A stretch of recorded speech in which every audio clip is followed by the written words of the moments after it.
Comienza el Catecismo de la Iglesia Católica, un programa dirigido por el Padre Luis Fernando de Prada.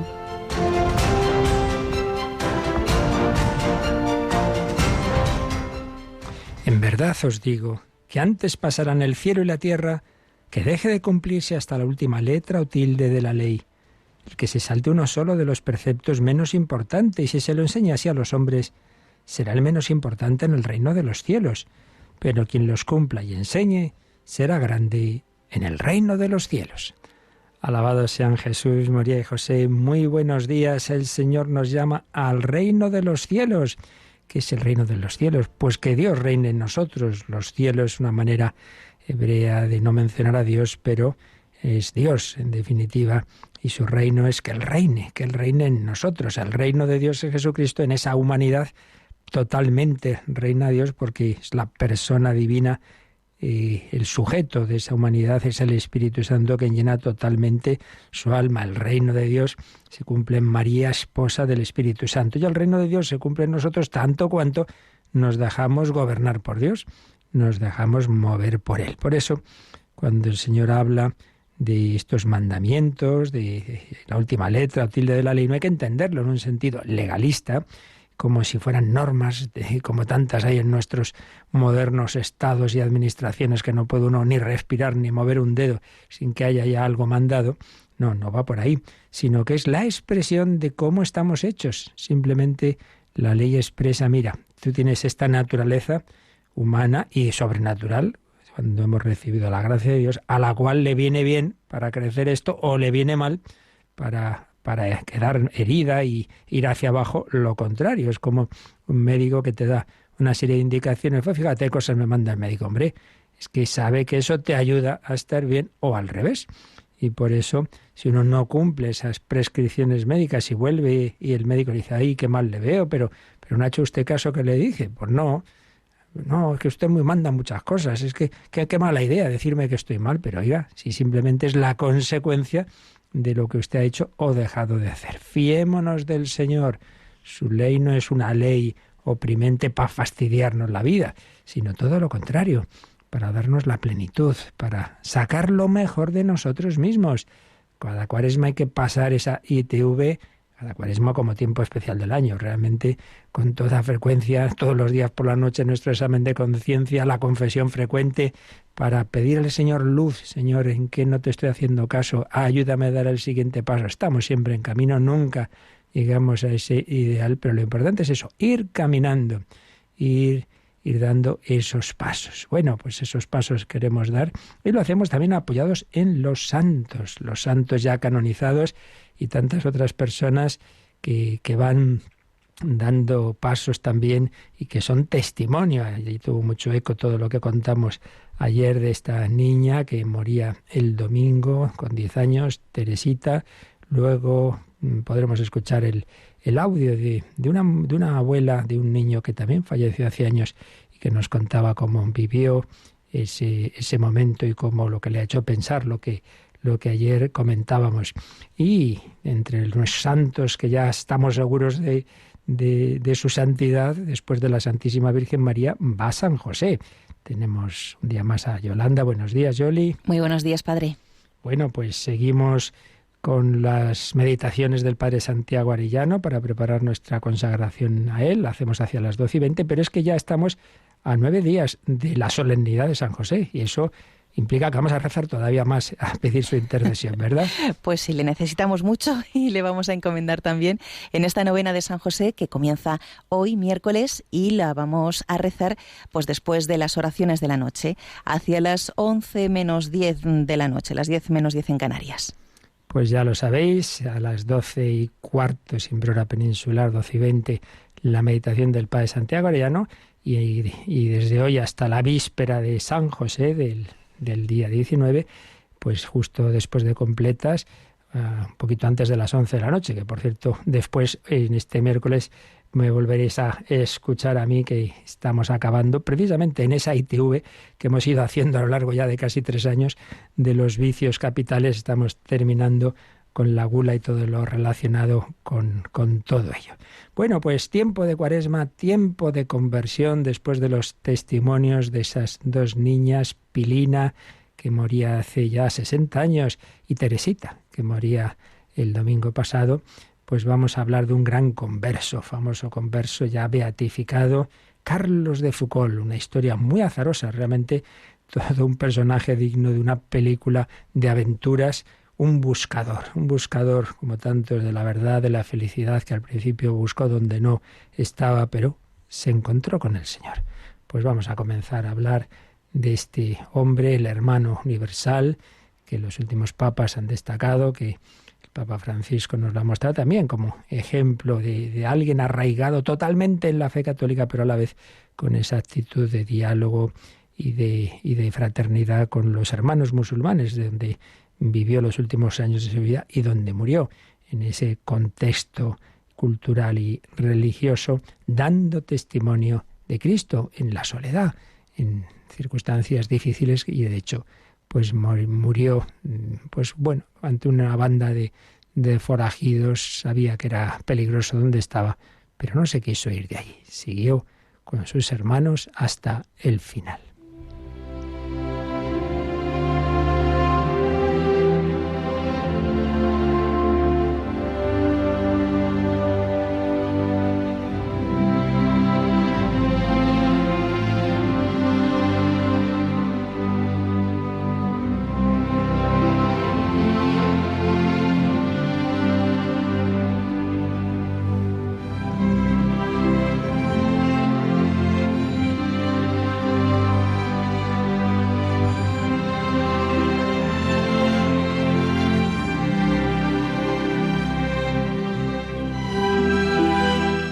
Carlos de Foucauld. Recogeremos diversos rasgos de su vida, de lo que está publicado en una obra que dirige el padre Martínez Puche, y concretamente lo relativo a Carlos de Foucauld lo escribe José Luis Vázquez, pero lo iremos completando con otros textos. Lo importante es que recojamos algunas enseñanzas que Dios nos ha querido dar a través de este hombre que tuvo una conversión el 29 o 30 de octubre de 1886, que cambió su vida. Carlos de Foucauld había nacido en Estrasburgo el 15 de septiembre de 1858, en el seno de una familia rica y cristiana.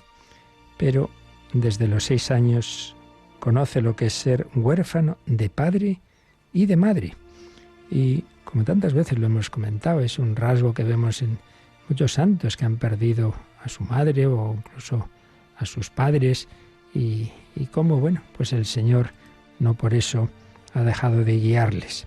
Como consecuencia de esa orfandad se va a vivir con su abuelo, el coronel Morlet, que lo quiere con ternura. Van a tener una profunda relación abuelo y nieto.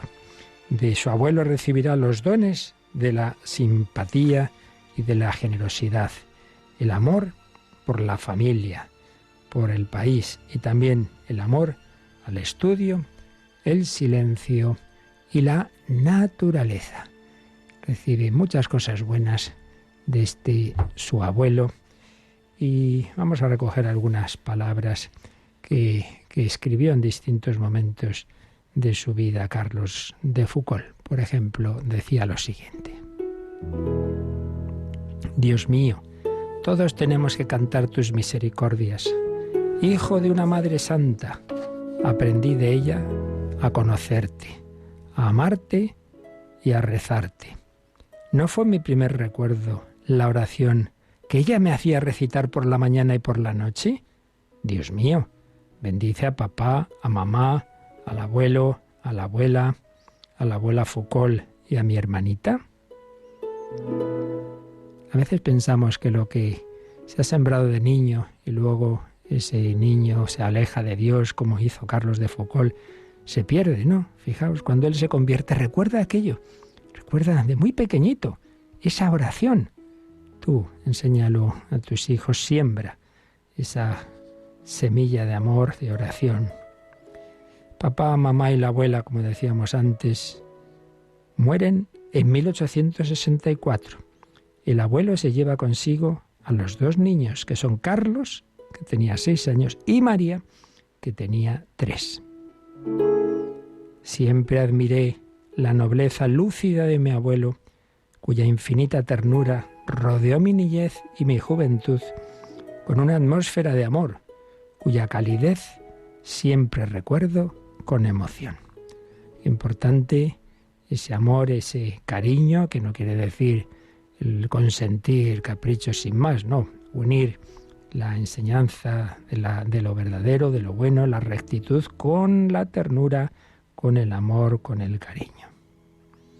El 28 de abril de 1872, Carlos hace su primera comunión y su confirmación. Los recibe unidos esos sacramentos de la iniciación. Por tanto, de momento, todo iba en la línea de la educación cristiana. Pero, como tantas veces ocurre, cuando va creciendo joven en un mundo donde ya había mucho laicismo, en un mundo sin Dios, se va apartando de la fe, como tantos jóvenes lo han hecho y lo hacen en nuestros días.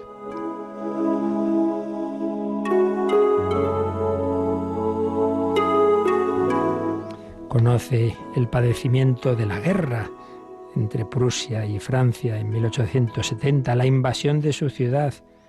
Con su familia se refugia en Nancy, donde prosigue sus estudios. Allí, con gran fervor, es donde realiza su primera comunión, sostenido por la fe de su familia. También hay otro familiar que influirá mucho, a la que admiraba mucho, una prima, María. Luego volveremos a hablar de ella. En 1874 se matricula en Santa Genoveva de París, viviendo en régimen de pensionado en los jesuitas.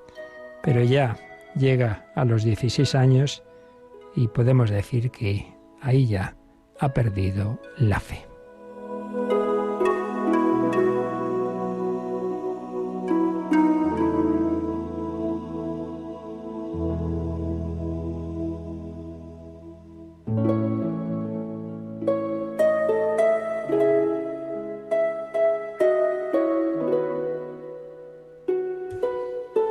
En efecto, nos dirá esto: si me esforzaba un poco en Nancy, es porque me dejaban mezclar con mis estudios una cantidad de lecturas que me dieron el gusto del estudio, pero me hicieron el mal que usted sabe. Está escribiendo quien luego sería su director espiritual. Sí, todavía respeta la religión católica, pero ya no cree en Dios. Pasé 12 años sin negar nada y sin creer en nada, desesperando de encontrar la verdad, no creyendo siquiera en Dios. Ninguna prueba me parecía suficientemente irrefutable. A los 17 años yo era puro egoísmo, pura vanidad, pura impiedad, puro deseo del mal. Estaba como enloquecido. Qué descripción más tremenda. Puro egoísmo, pura vanidad, puro deseo del mal. Bueno, no sería tanto, siempre queda un resto de bien, pero así lo sentía. Con la perspectiva posterior, estaba en la noche. No veía más ni a Dios ni a los hombres. Solo estaba interesado en mí. Ay, Dios mío, el hombre sin Dios hace de sí mismo su propio Dios y se encierra en su egoísmo. Bueno, seguiremos viendo cómo el Señor rompió ese caparazón, cómo consiguió entrar en él. Pero bueno, todavía quedaba mucha tarea, todavía había mucho que batallar con Carlos de Foucauld.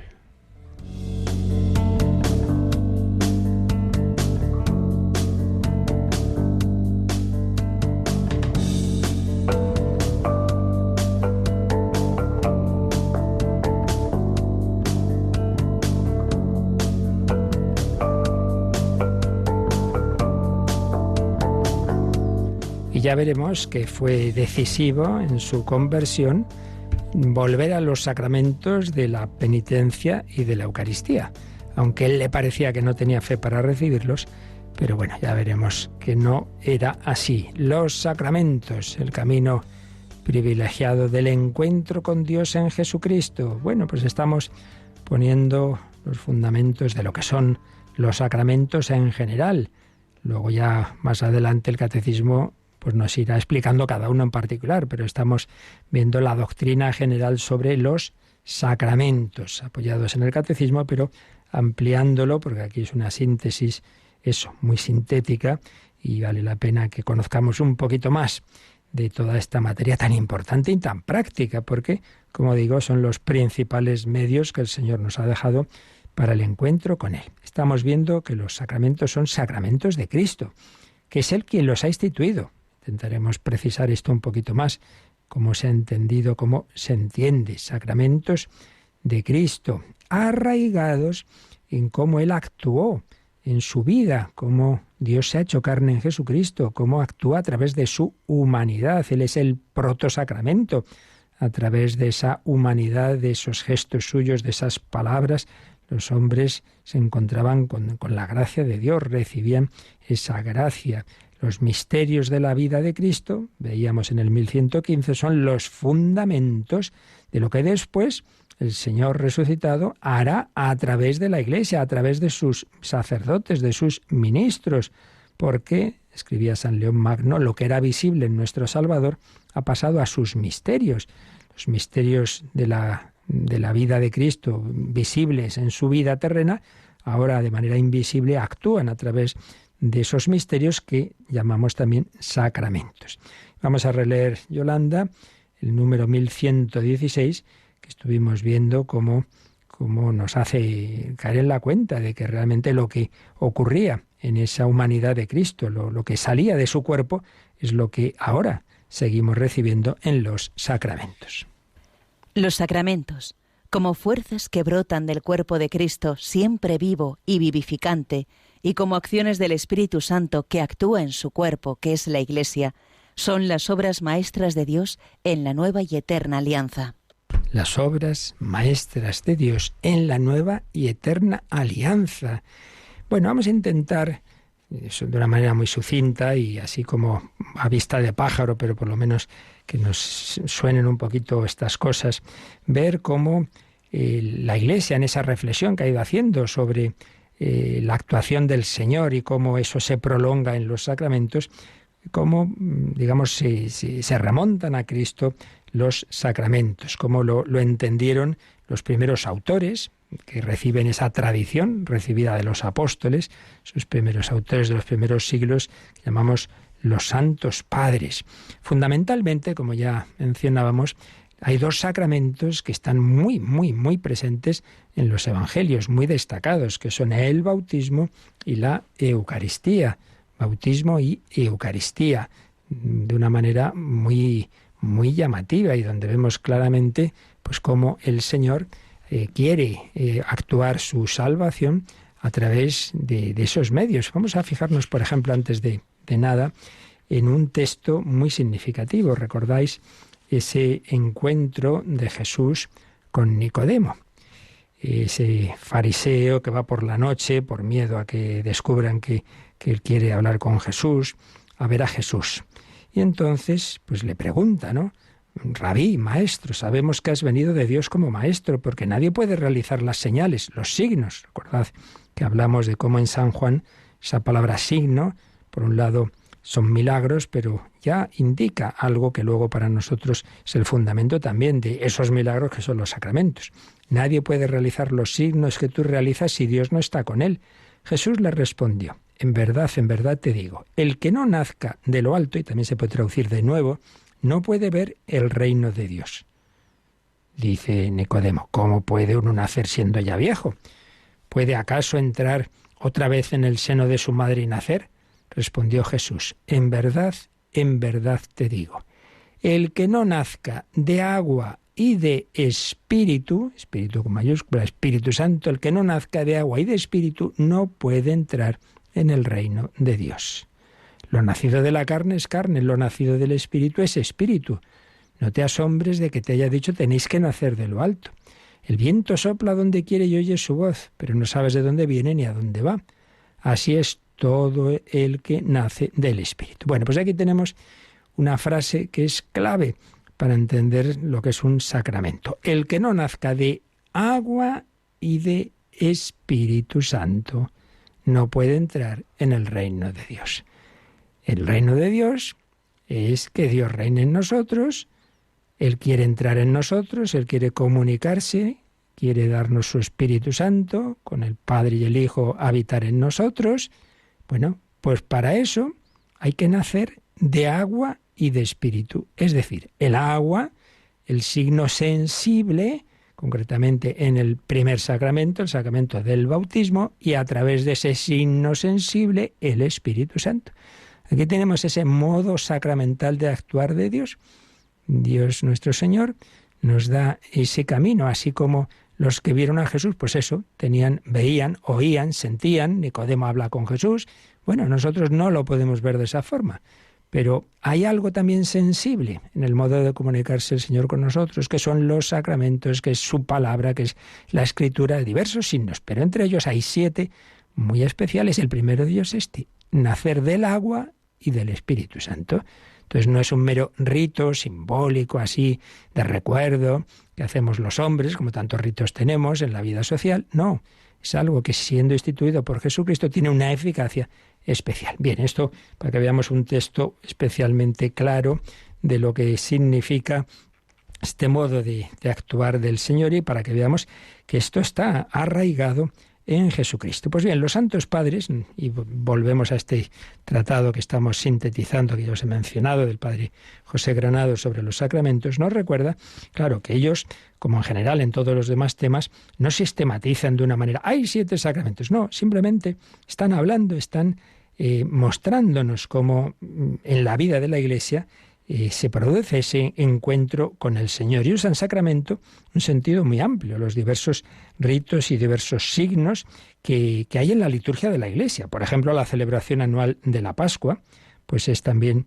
un momento importante. Eso quiere decir que esa celebración anual es lo que luego llamaremos un sacramento. No, pero es uno de los signos, es uno de los ritos, evidentemente muy importante, ¿no? Como en el mundo oriental van a ser también los iconos, o como queda ese otro signo del lavatorio de los pies. Será poco a poco, cuando se vaya discerniendo entre todos esos signos, los que tienen unas características propias, una eficacia muy especial, que vamos a llamar sacramentos. Pero siempre, pues saben, eso que hemos dicho muchas veces, que lo que el Señor nos ha enseñado nos llega por esos cauces, no solo de la Escritura, como el texto que acabamos de recordar del bautismo, sino también por la tradición de la Iglesia, la enseñanza oral y sobre todo por la celebración de la liturgia. Ya San Agustín, por ejemplo, recuerda a su maestro San Ambrosio, que había dicho: ¿quién es el autor de los sacramentos sino el Señor Jesús? El Señor Jesús.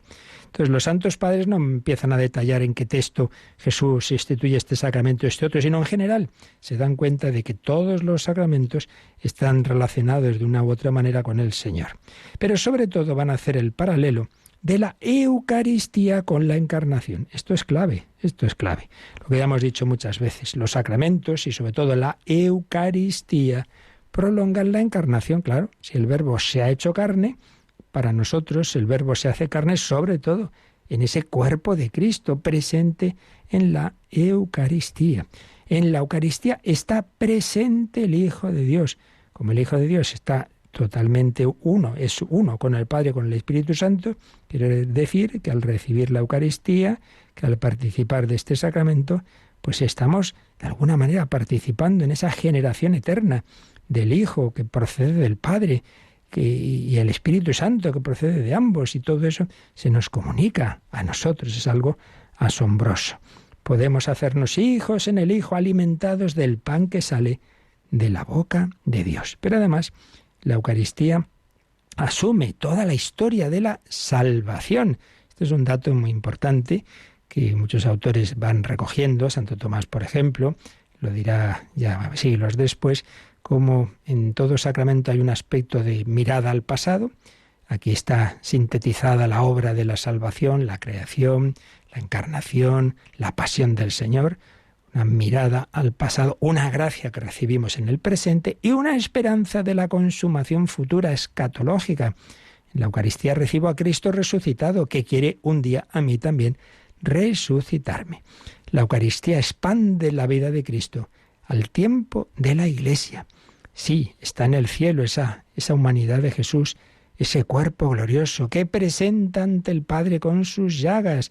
Está intercediendo por todos nosotros.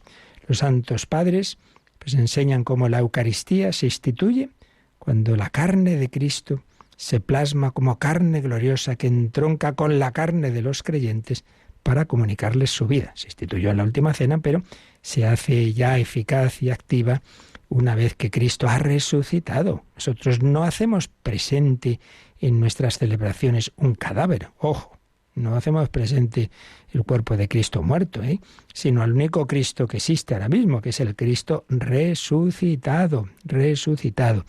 Pero también recordamos que esa Eucaristía se instituyó en una celebración pascual en la que los judíos hacían ese sícaron, esa memoria objetiva, no un mero recuerdo subjetivo, sino un memorial en el que se resumía, se recapitulaba la salvación de Dios, cómo Dios había salvado al pueblo de Israel de Egipto, cómo nos quiere salvar a nosotros de nuestros egiptos, de nuestros faraones, es decir, de nuestras esclavitudes, del faraón, del príncipe de este mundo, que es el demonio. La Eucaristía, muy tratada por los santos padres, y el bautismo, fijándose en ese texto que acabamos de recordar, de que hay que nacer de nuevo.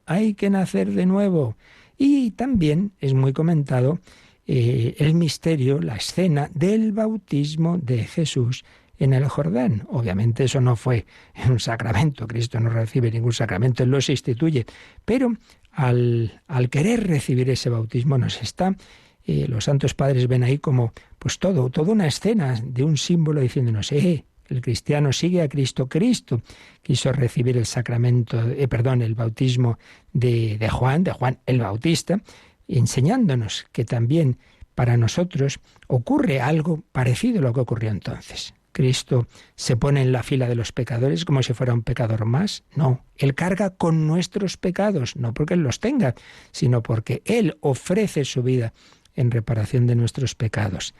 Y se humilla como si fuera un pecador más y entra en el agua. La muerte es símbolo, la inmersión, entrar en el agua, y sale del agua, símbolo de la resurrección. Y entonces se abre el cielo y una escena trinitaria, la teofanía trinitaria, de hecho es la última fiesta que tenemos en el tiempo de Navidad, la última epifanía después de la epifanía de los magos, viene esta epifanía de ¿quién es ese? Este es mi Hijo, el amado, el predilecto, voz del Padre, la paloma que significa, representa al Espíritu Santo. Pues bien, en todo bautismo de un cristiano, el Padre dice, este niño, esta niña, este es mi hijo, mi hija, muy amado, mi predilecto, desciende sobre él el Espíritu Santo, queda hecho templo de la Santísima Trinidad. Sí, esa escena de Jesús en el Jordán nos enseña lo que realmente ocurre en nuestro bautismo. Nos sumergimos, somos iluminados, se nos unge al salir del agua, recibimos la plenitud del Espíritu Santo. Y entonces, santos padres hacen reflexiones pues muy bellas, ¿no? Diciendo cómo esa carne de Jesús, unida a ese agua del Jordán, pues nos está dando como ese vínculo, un vínculo entre el bautismo de Jesús y el nuestro, a través de cuál es el elemento común, el agua del Jordán, pues el agua con que somos bautizados. Hay algunas personas que alguien les ha traído agua del Jordán y dicen, no, vamos a bautizar al niño con esta agua del Jordán. Bueno, muy bien, pero todos nosotros realmente hay como una conexión con ese bautismo de Jesús, porque dicen los santos padres, como que el Señor al tocar el agua hizo que toda agua que se usa en un bautismo pues viene a ser un agua que ha sido primero santificada por el contacto con ese cuerpo de Cristo. Por otro lado, Jesús, recordemos que hay un momento en que dice, cuando está mirando hacia el futuro, hacia su pasión, qué angustia, tengo que cumplir un bautismo. Ya va ahí bautismo a su pasión, a esa inmersión que Él va a tener en el sufrimiento y en la muerte. Entonces hay una mirada desde el Jordán a la Pascua futura, a su pasión y resurrección. Por eso San León Magno dirá que Jesús instituyó el bautismo en la cruz, en este sentido de que ahí se cumple del todo ese su bautismo. Y también, pues sabemos que se hace sobre el niño o adulto que se bautiza la señal de la cruz. Dice San León Magno, el cuerpo del regenerado, del bautizado, se hace así carne del crucificado. Nos unimos a Jesús, entramos en la Iglesia. En definitiva, como sintetiza el Padre Granados, en los Santos Padres el bautismo entronca directamente con Jesús, pues nos hace participar de su vida en la carne. El contacto con su cuerpo, por mediación del agua, genera en nosotros un nuevo ser, abierto a la efusión del Espíritu Santo. Hay que nacer de nuevo. Eucaristía, bautismo. La Eucaristía contiene el cuerpo de Cristo, la carne de Cristo, su sangre. El bautismo nos engendra a ese cuerpo, a esa carne. Igual que el agua sirve para amasar la harina de la que se cocerá el pan, enseña San Ireneo, humedecidos con el agua del bautismo, formamos la única masa del cuerpo eucarístico. Bautismo y Eucaristía, claves para una mirada general sobre los sacramentos como arraigo del hombre, como vinculación del hombre con la carne de Cristo. Y hay otro texto muy importante que los santos padres comentan mucho, que ya hemos mencionado alguna vez, que es cuando ya Jesús acaba de morir y el soldado le da la lanzada, el golpe de gracia, Juan 19:34, y nos dice Juan Evangelista que del costado de Jesús manó sangre y agua. Pues bien, ahí los santos padres ven una alusión también a los sacramentos, muy particularmente en el agua, símbolo del bautismo, y en la sangre, símbolo de la Eucaristía. San Agustín dirá, de allí manaron los sacramentos de la Iglesia. Porque los demás sacramentos están también ligados a esto. La confirmación no es en definitiva sino la plenitud del bautismo, un nuevo don del Espíritu Santo. La penitencia es renovar el bautismo. Es cuando uno se ha separado de Dios y claro, no puede volverse a bautizar, pero la penitencia es como un bautismo de urgencia, decían los santos padres. El matrimonio, no hay que olvidar que hay una exégesis muy bonita. Si hay un relato simbólico, ya sabemos, de la creación de Eva como que nace del costado de Adán, pues bien, la nueva Eva, por un lado es María, que está al pie de la cruz, pero también es la Iglesia. La nueva Eva nace del costado de Cristo. Cristo esposo, la Iglesia esposa. Entonces ahí hay una alusión también al sacramento del matrimonio, que ya veíamos ayer en Efesios 5, como San Pablo dice, que el gran misterio de la unión de varón y mujer es también signo de la unión entre Cristo y la Iglesia. En definitiva, los santos padres pues subrayan ese entronque de los sacramentos con la vida de Cristo en la carne. No es un espíritu, no, es esa humanidad que él tuvo, sigue teniéndola, sigue actuando a través de ella. San Agustín dirá, Cristo es la vida de todos los sacramentos, de todos los sacramentos. Sacramentos que son como la expansión de su presencia a lo largo del tiempo, a lo largo del espacio. El Hijo de Dios solo pudo encarnarse en un determinado momento, en un determinado pueblo, en unas determinadas circunstancias concretas, culturales. Bueno, pues para llegar a todos los pueblos de todos los tiempos ha instituido la Iglesia y en la Iglesia los sacramentos. Allí tú y yo podemos encontrarnos con Jesús. Y como sacramentos clave, la puerta de todo es el bautismo, que nos entronca con el cuerpo de Cristo presente en la Eucaristía. Bautismo y Eucaristía. ¡Qué maravilla! Para estar cerca de Jesús, ese Hijo de Dios cuyo cuerpo fue formado en el mejor templo, en el Arca de la Nueva Alianza, en el seno de la Virgen María. Vamos a pedirle a María que nos ayude a estar siempre muy cerca de Jesús, aprovechando ese regalo de los sacramentos.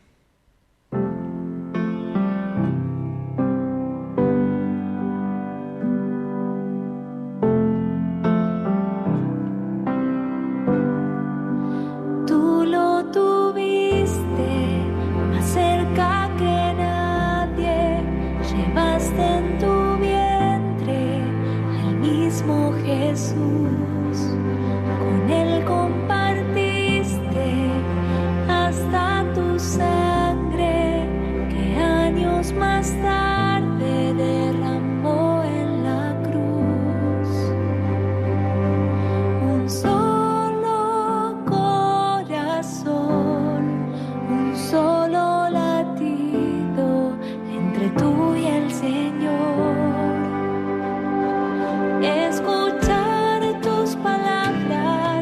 es hacer lo que Él nos diga.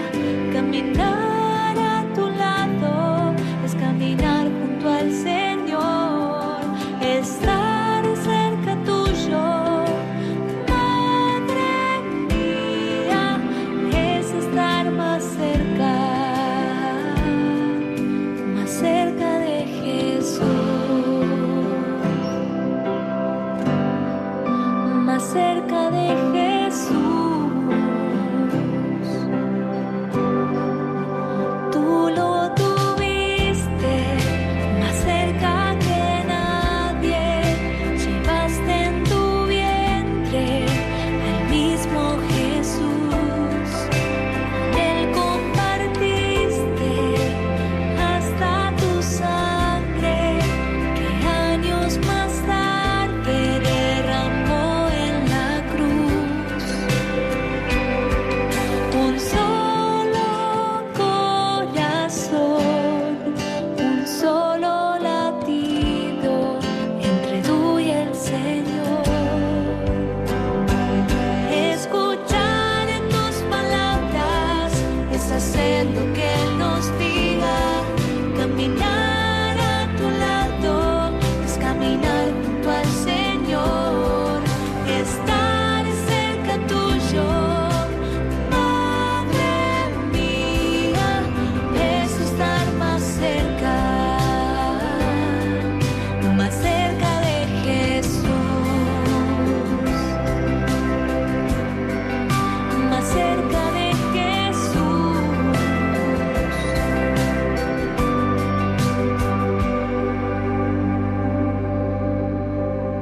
Más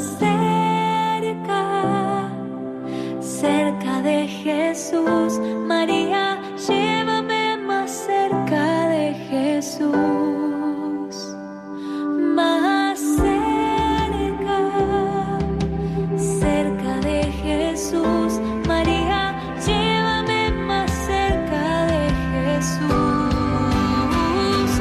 Más cerca de Jesús. María, llévame más cerca de Jesús. Escuchar tus palabras. El Catecismo de la Iglesia Católica en Radio María. Más cerca de Jesús, más cerca no podemos estar que con los sacramentos, especialmente con la Eucaristía. Hemos hecho así una pequeñita microsíntesis de esas reflexiones de los primeros siglos de los santos padres sobre Cristo y los sacramentos. Y luego ya viene la teología medieval, que intenta organizar ya un poco todas esas reflexiones, sistematizarlas. Aparecen las primeras sumas teológicas, aparecen ya reflexiones más ordenadas. Los santos padres son más, digamos, reflexiones, más que reflexiones, no son tratados, son homilías, son momentos en que tratan de los temas de una manera más dispersa, y luego ya, pues, como suele ocurrir tantas veces, se intenta organizar las cosas también de cara al estudio, las primeras sumas teológicas, como digo. Bien, aquí no podemos detenernos, solo decimos alguna cosita.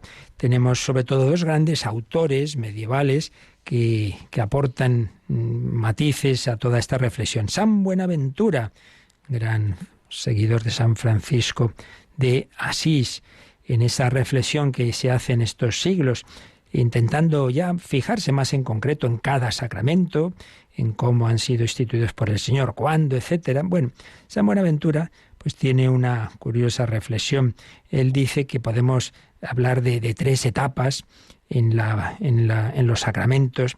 Dice el tiempo de la naturaleza, el tiempo de la ley escrita y el tiempo del Evangelio. ¿Qué quiere decir? Bueno, pues dice como que ya podemos ver de alguna manera que antes incluso de la acción de Dios en Israel hay sacramentos naturales, y él pone en primer lugar el matrimonio, y eso tiene mucho sentido porque es algo que está en la naturaleza humana, pero también pone la penitencia en el sentido de la capacidad de todo ser humano que ha caído en el pecado desde el pecado original y en tantos otros pecados, de todo ser humano pues para arrepentirse, para volver a Dios. Bueno, digamos como unos indicios naturales de lo que luego ya será en un sentido mucho más profundo los sacramentos instituidos por Cristo. Segunda etapa, bueno, pues la etapa de la historia de Israel, del Antiguo Testamento. Y ahí habla del bautismo, prefigurado en el paso del Mar Rojo, de nuevo esa salvación a través del agua, de la Eucaristía en cuanto que está prefigurada en el maná, en los panes de la proposición, y del orden sagrado, en cuanto que ya en el Antiguo Testamento, claro, están los sacerdotes, sumo sacerdote, etcétera, etcétera. Y luego ya, definitivamente, el tiempo de Cristo, los sacramentos del tiempo nuevo, la plena efusión del Espíritu Santo. Entonces ahí nos habla de la confirmación, de la unción de enfermos. En cualquier caso, San Buenaventura, como los demás autores, dicen que al menos Cristo insinúa todos los sacramentos, pero se instituyen propiamente ya después que han recibido los apóstoles el Espíritu Santo en Pentecostés. Lo que está claro es que o directamente en Cristo o bien en esa primera generación apostólica. No hay que olvidar, claro, hay muchas cosas que el Señor les diría a los apóstoles que no están recogidas en los evangelios. Y de hecho se nos dice que cuando Jesús resucita está 40 días apareciéndose a los apóstoles y nos dice los Hechos de los Apóstoles que hablaron de muchas cosas relativas al reino de Dios, muchas cosas que no sabemos. Entonces no tiene que extrañarnos que haya ahí, pues sin duda, que se hablarían de aspectos de esa vida de la Iglesia, como perfectamente, muy lógicamente, podían estar también ahí los sacramentos. Pero como sabemos, el gran doctor de la Iglesia de esa época y para siempre, y que la Iglesia siempre ha considerado como el doctor de los doctores, es Santo Tomás de Aquino. Santo Tomás de Aquino va a insistir sobre todo esta idea que ya hemos dicho desde el principio, de que los sacramentos son una actuación de la humanidad de Jesucristo. Esa humanidad es el instrumento de Dios. Dios ha querido comunicarnos su gracia así. Podría haberlo hecho de otra forma, pues lo ha hecho así, por el ministerio humano de su Hijo. Viene a salvar a los hombres desde su humanidad. Un hombre salva a los hombres, un hombre que es persona divina, pero es un hombre, el hombre Cristo Jesús, que dice San Pablo. Esto es muy importante. Igual que ha querido usar su humanidad, pues ha querido usar signos materiales, pan, vino, agua, aceite. El Señor tiene esa potestad, no faltaría más. Y también Santo Tomás hace alusión, lo que ya os mencionaba antes, a cómo en todo sacramento hay, por un lado, una memoria de la redención, de la pasión en particular, como hay una gracia que se recibe en el momento y como hay también una mirada escatológica. Este sacramento va a culminar en la resurrección a la que el Señor nos llama. En fin, todo esto va a entrar en una crisis profunda cuando Lutero niegue pues dos de los cauces de la enseñanza de Cristo, la tradición y el magisterio de la Iglesia. Entonces, y por otro lado niega, como ya vimos en su día también, que Dios actúe a través de signos humanos y materiales. Entonces, al final, los sacramentos pues quedan, un poquito el bautismo y la Eucaristía, pero casi parece que no como algo eficaz, sino como una especie de predicación en acción. Aunque es verdad que luego Lutero, explican los autores, cuando vio que otros seguidores suyos ya despreciaban por completo o no daban ninguna importancia a los sacramentos, él echó para atrás y por lo menos sí que creía en una presencia de Cristo en la Eucaristía, una acción en el bautismo, pero en cualquier caso los sacramentos quedaron muy tocados y entonces el Concilio de Trento, sobre todo, pues va a responder al tema de la justificación, pero también al tema de los sacramentos, y es cuando ya se define, aunque ya algunos concilios anteriores lo habían hecho, pero ahí ya queda clarísimo que son 7 sacramentos que han sido instituidos por Jesucristo, que tienen una eficacia, pero esto ya lo explicaremos con más calma. Vamos a dejarlo aquí porque teníamos alguna pregunta un poco larga de responder y las que ahora queráis decirnos, y también nos queríamos escuchar un testimonio que llegó ayer al final. Pues vamos por ello a tener un momentito más de reflexión y vamos a hacerlo. El Papa ha tenido ese viaje precioso a Irak, que seguro que dará, ya lo está dando fruto, pero dará más. Vamos a escuchar ese cántico del Ave María de Lourdes en árabe, allí cantado por iraquíes. Pero primero nos recuerdan cómo podéis hacer vuestras consultas. Participa en el programa con tus preguntas y dudas. Llama al 91005-9419. 91005-9419. Puedes escribir un mail a catecismo@radiomaria.es o escribirnos un mensaje al teléfono de WhatsApp 668 594 383. 668 594 383.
A la Virgen María encomendamos nuestros hermanos de Oriente Próximo, los frutos de esas semillas sembradas por el Papa. Tuvimos en nuestra capilla, Yolanda, ese cáliz profanado con el que los yihadistas hacían pruebas de tiro y que le disparaban, y nos lo trajo el Padre Naín, lo tuvimos en nuestra capilla. Han sido días preciosos, ¿verdad? Pues sí, han sido días en los que hemos estado muy atentos a todo lo que sucedía en Irak, a esos gestos, esas palabras, y bueno, tener aquí el cáliz en nuestra capilla, verlo era impresionante. Recordamos que en nuestro Facebook están quedado pues recogidos esos vídeos de esas retransmisiones tan bellas. La última misa del Papa con una imagen de la Virgen María que han dejado, bueno, que la habían decapitado, cortado las manos, pero han dejado el resto de esas manos cortadas como un signo de esa persecución que han sufrido, que todavía en cierto modo mucho menos, gracias a Dios, pero siguen sufriendo nuestros hermanos, y como signo de que María siempre está con nosotros, que comparte nuestros sufrimientos. Bueno, precisamente ayer contábamos pues la historia de esta niña que ha ofrecido sus sufrimientos, su enfermedad durísima, que moría el domingo, y al acabar el programa recibíamos un WhatsApp que vamos a escuchar, una nota de voz. Buenos días, soy abuela de un niño que tuvo cáncer y murió a los 6 años y medio. Cuando enfermó, yo toqué todas las puertas de sacerdotes amigos, de grupos de oración, fui a Tierra Santa, a Lourdes, a todo, y confié hasta el final que el milagro se iba a producir, y llegó el momento y se fue al cielo. Entonces no entendía cómo, habiendo pedido tanta ayuda, cómo, si el Señor ha hecho tantos milagros a tanta gente, no había tenido un detalle para mi nieto. ¿Por qué no podía él haberse salvado? Entonces mi hija estaba embarazada cuando Dani se fue, estaba de 3 meses, y luego he llegado a comprender que el milagro fue que nos trajeran una nueva vida. Nadie sustituye a nadie.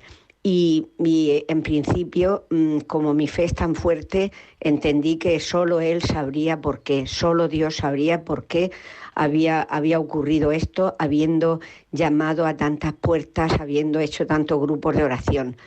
Pero ahora, al oír la historia de esta niña, pues también entiendo que el Señor los quiere para Él, pero no encontramos justificación, no encontramos solamente confiar en Dios, que eso es lo que nos puede llevar adelante y no hacer que caigamos en la desesperación y en el olvido de Dios.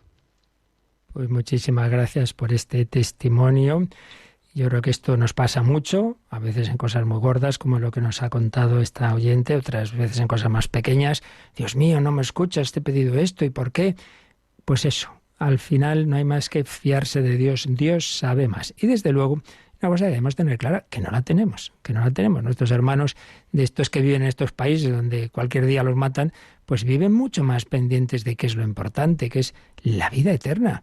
Y desde luego los primeros cristianos lo tenían clarísimo también. Bueno, todos los santos. Y esto es lo que tenemos que tener todos claro. Que lo bueno no es que me salga esto o lo otro, que me cure o que no me cure, que tenga trabajo, que no. Que lo bueno es lo que me acerca a mi último fin. Y mi último fin es estar con Dios en el cielo.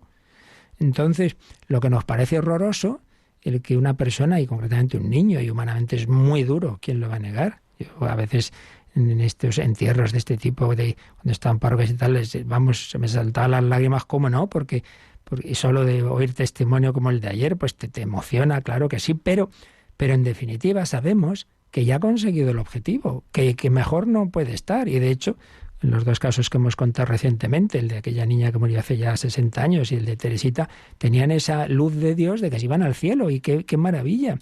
Entonces, ese es el objetivo final, eso es lo bueno.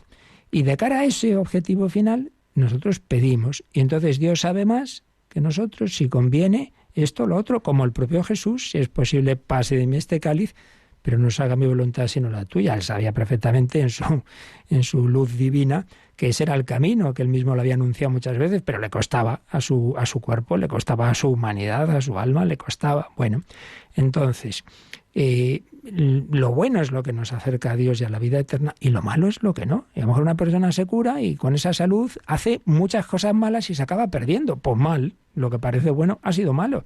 Y lo que parece malo ha sido bueno. Por eso, una de las preguntas que nos ha llegado dice: al hablar de esperanza se entiende por esperar en la vida eterna. Pero también podemos esperar se nos concedan necesidades espirituales y humanas que tenemos en esta vida. ¿Qué diferencia hay entre esperar y confiar? ¿Por qué cuesta tanto, a pesar de que se lo pides a Dios, conseguir cada una de las dos cosas? Sí, esto, cuando hablemos de la virtud de la esperanza, ya lo explicaremos, pero también digo, por si quiere profundizar alguien en este tema, en otro programa de un servidor, Vida en Cristo, que dediqué como 10 programas a desarrollar la esperanza. Eso lo tenéis ahí en el podcast de Radio María, y ahí está todo explicado. Y 2 años del Hombre de Hoy y Dios también hablando de la esperanza, pero bueno, eso ya es con más extensión. Pero en Vida en Cristo está lo esencial. Entonces, lo esencial de la virtud de la esperanza es deseo confiado. Deseo de Dios, en último término de contemplar a Dios, como bien dice quien nos escribe, la vida eterna, pero también de lo que nos ayuda a llegar a ese fin. Entonces, ¿se pueden esperar las realidades de este mundo, incluso humanas? Se puede esperar y pedir, pero siempre condicionadas a que me sirvan para llegar a ese último fin. Entonces, deseo confiado. La virtud de la esperanza incluye las dos cosas: que tú desees las cosas buenas y que confíes en que Dios puede darte lo bueno, pero eso, que confíes en que Él sabe más que tú. Son dos matices. Desear a Dios y los bienes en tanto en cuanto me conduzcan a Dios. Podemos desear y pedir cualquier cosa buena, siempre condicionada al bien último y definitivo. Y por otro lado, desear con confianza en que Dios me quiere y puede. Eso ya, Él sabrá si esto en concreto me conviene o no. Y ya, ¿por qué cuesta tanto? Bueno, pues Eso ya no podemos generalizar, hay quien le cuesta más, quien le cuesta menos, hay que pedir en efecto, Señor, auméntame la confianza, corazón de Jesús, en ti confío, y la propia experiencia nos va enseñando que Dios nos da cosas buenas y cuando no nos ha dado algo, con perspectiva a veces de años, como esta abuela que acabamos de escuchar, uno dice, mira, por algo es seria. Y luego hay una pregunta también rápida, porque veo que la larga vuelve a quedar para otro día, pero esta sí es rápida, dice, ¿y podría una persona bautizar a su nieto porque ve que los padres alejados de Dios no le llevan a bautizar? Pues no, solo en peligro de muerte. En peligro de muerte sí, en peligro de muerte cualquier persona puede bautizar porque eso ya es algo esencial, digamos, pero si no, no puede ser, porque el bautismo presupone que, pues claro, está bajo la autoridad de los padres y que los padres van a educar en coherencia con ese bautismo. Entonces, claro, los responsables son ellos. Y por tanto, pues no se puede. Hay casos que se ha dado en regímenes de persecución como la Unión Soviética, se cuenta esto, ¿no? Que muchas veces las abuelas eran las que mantuvieron la fe y bautizaron. Hay casos, y me parece que el mismo Gorbachev comentó que él había sido bautizado por su abuela, que no lo puedo asegurar ahora mismo, pero ha habido desde luego muchos casos de esos, pero son circunstancias muy excepcionales. Como norma general no se puede, tienen que ser los padres los que si se oponen ellos, pues habrá que esperar y rezar. Y que ahora yo conozco casos también de niños, sobre todo si han tenido la gracia de ir a un colegio religioso, tienen amigos que están y que ellos dicen, yo quiero ser bautizado. Entonces, pues ahí hay que intentar convencer a los padres de, oye, nuestro hijo con 6, 7, 8 años quiere hacer la comunión. Yo conozco casos muy bonitos de niños que han recibido, cada vez más casos, porque cada vez, por desgracia, se extiende más el no bautizar, y ahí hay ese error, ¿no? No, ya cuando sea mayor. Oiga, pues usted no esperaba que fuera mayor para ponerle el nombre, ¿no? Usted eligió ya el nombre. Ni le pregunta si quiere comer o no quiere comer, ni le pregunta si quiere ir al colegio o no quiere ir al colegio. Lo que usted cree que es bueno se lo da, luego él a tiempo estará de dejarlo al lado. Hombre, pues entonces, ¿por qué eso lo aplicamos a unas cosas sí y a Dios y a la fe y a los sacramentos no?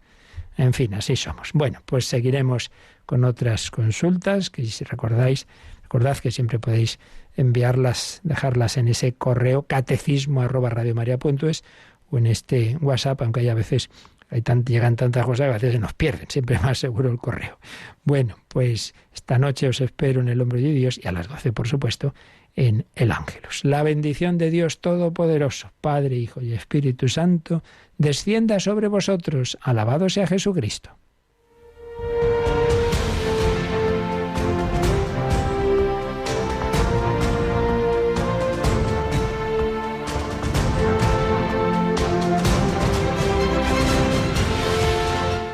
Han escuchado en Radio María el Catecismo de la Iglesia Católica, un programa dirigido por el Padre Luis Fernando de Prada.